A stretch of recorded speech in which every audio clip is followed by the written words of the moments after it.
வீட்டருகே விளையாடிக் கொண்டிருந்த 8 வயது சிறுவன் மாயம்.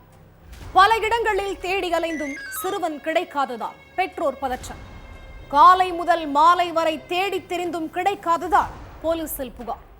1 கிலோமீட்டர் தூரத்தில் உள்ள ஏரியில் மிதந்த கோணிப்பை. கோணிப்பையில் இருந்த அப்பாவி சிறுவனின் சடலம். சிறுவனை கொன்று சடலத்தை கோணிப்பையில் திணித்து வைத்து ஏரியில் வீசியது யார்? கொலையாளிகள் சிக்கினார்களா? நடந்தது என்ன?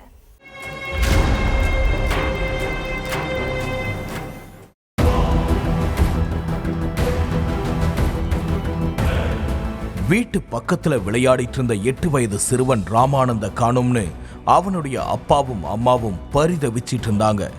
அக்கம் பக்கத்துல உள்ள வீடுங்க, ஃப்ரெண்ட்ஸ் வீடுங்கன்னு ஏகப்பட்ட இடத்துல தேடியும் சிறுவன் கிடைக்கவே இல்லை. காலையில காணாம போன பையன் நைட்டு வரைக்கும் கிடைக்காததால பரப்பன அக்ரஹாரத்துல உள்ள போலீஸ் ஸ்டேஷனுக்கு போய் பெற்றோர் கம்ப்ளைண்ட் கொடுத்திருக்காங்க. அந்த புகார் அடிப்படையில காணாம போன சிறுவனை போலீஸ் தீவிரமா தேடிட்டு இருந்தாங்க. அப்போ அந்த ஏரியாவுல உள்ள ஒரு சிலர் சிறுவன் ராமானந்த் அவருடைய பக்கத்து வீட்டுல வசிக்கிற சந்தேஷ்வர் மட்டூர் கூட நடந்து போயிட்டு இருந்ததை பார்த்தேன்னு சொல்லியிருக்காங்க. அதுக்கப்புறம் அந்த ஏரியாவுல உள்ள சிசிடிவி கேமராக்களை செக் பண்ணி பார்த்தப்போ அக்கம் பக்கத்துக்காரங்க சொன்ன மாதிரி சிறுவன் ராமானந்த் சந்தேஷ்வர் மட்டூர் கூட நடந்து போயிட்டு இருந்த காட்சி பதிவாகி இருந்திருக்கு. அதுக்கப்புறம் சந்தேஷ்வர் மட்டூரை பிடிச்சு விசாரிச்சப்பதான் மொத்த உண்மையும் தெரிய வந்திருக்குது.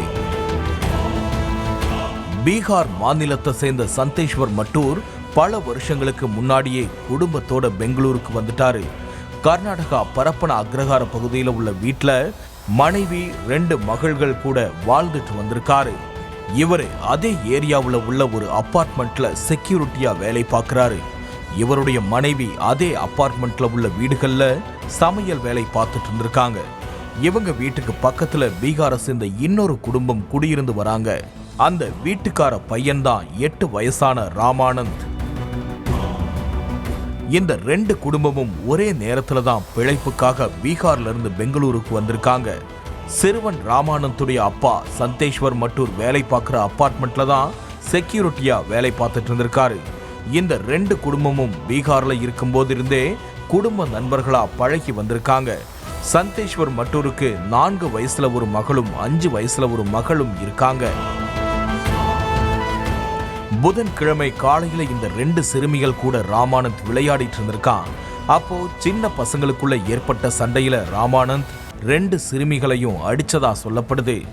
அதுக்கப்புறம் அந்த 2 சிறுமிகளும் தங்களுடைய அப்பா கிட்ட போய் ராமானந்த் எங்களை அடிச்சிட்டதா சொல்லி அழுதுருக்காங்க. மகள்கள் கண்ணீர் வடிச்சதை பார்த்து டென்ஷன் ஆன சந்தேஷ்வர் மட்டூர், இதுக்கு முன்னாடியே பல முறை உன்னை எச்சரிச்சிருக்கேன், என்னுடைய மகள்களை அடிக்கடி அடிச்சு அள வச்சிட்டே இருக்க, உன்னைய விட சின்ன பிள்ளைகள் அப்படிங்கறதால அடிக்கடி கை நீட்டுறது நல்லதில்லைன்னு சொல்லி கத்தி இருக்காரு. ஆனா அந்த சிறுவன் சந்தேஷ்வர் மட்டூர் சொன்னதை கண்டுக்காம விளையாட்டுத்தனமா இருந்ததா சொல்லப்படுது.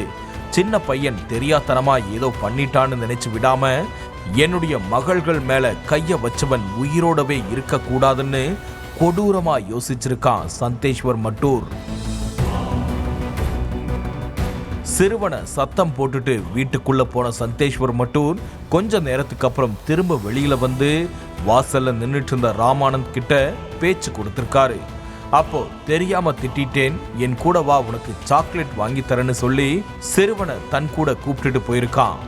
வீட்டுல இருந்து சுமார் 1 கிலோமீட்டர் தூரத்துல இருக்கிற ராயச்சந்திரா ஏரிக்கிட்ட சிறுவனை கூப்பிட்டுட்டு போனவன் அங்க வச்சு சிறுவனை கண்மூடித்தனமா அடிச்சு கழுத்தை நெரிச்சு துடிக்க துடிக்க கொலை பண்ணியிருக்கான்.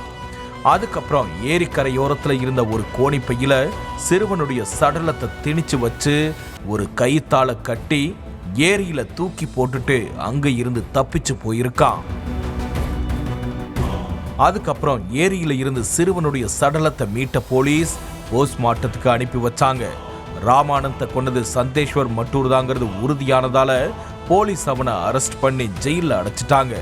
ஆனா தன்னுடைய மகள்களை அடிச்ச கோபத்தினாலதான் சிறுவனை துடிக்க துடிக்க கொன்னானா, இல்ல 2 குடும்பத்துக்கும் நடுவுல வேற ஏதாவது பிரச்சனை இருக்கா அப்படிங்கிற சந்தேகம் இருக்கிறதால சந்தேஷ்வர் மட்டூர் கிட்ட போலீஸ் தொடர்ந்து விசாரணை நடத்திட்டு இருக்காங்க.